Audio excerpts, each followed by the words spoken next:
Imagine going to school and you aren't able to express your true colors and what you actually feel that you represent as a person, whether it be self-identifying, trying to express the gender that you feel, or even just simply trying to look out of the normal standard.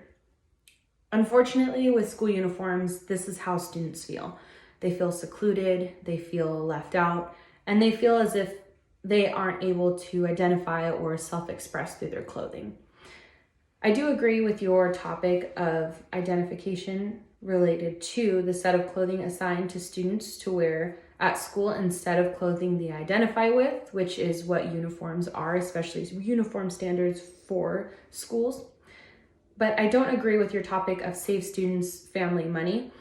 According to a lot of websites, it's actually up to $200 per school uniform and per uniform change, which can also cost the family more money because they have to separate a certain amount of funds just to purchase the student's uniform versus the student wearing actual clothing that they already own.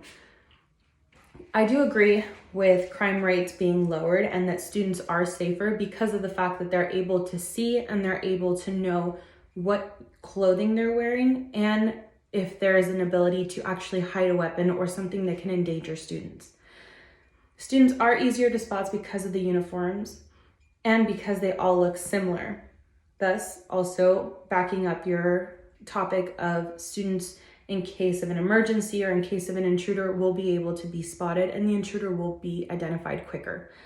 Mental health rates, though, I feel will decline because of the fact that self-expression is so limited in clothing that's already picked out for you versus being able to express yourself through color, through wardrobe, through modesty, through not modesty. All of these things are things that you start to identify with yourself, especially in your high school years. Equality is a big thing. Students do feel more equal in uniforms. The only problem is that when you feel more equal and you're trying to validate yourself, it's a little bit more difficult to actually feel that validation be expressed or reciprocated back to you.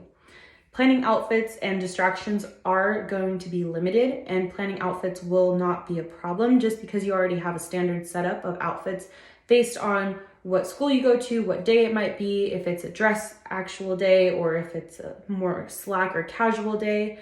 All of those things will be better. And the main problem is that back to school clothing is an additional cost, which will cause the family a bit more money. But besides those things, I do agree with your point. I just agree to disagree on the parts of it being cheaper and the self-expression of a student, especially with clothing.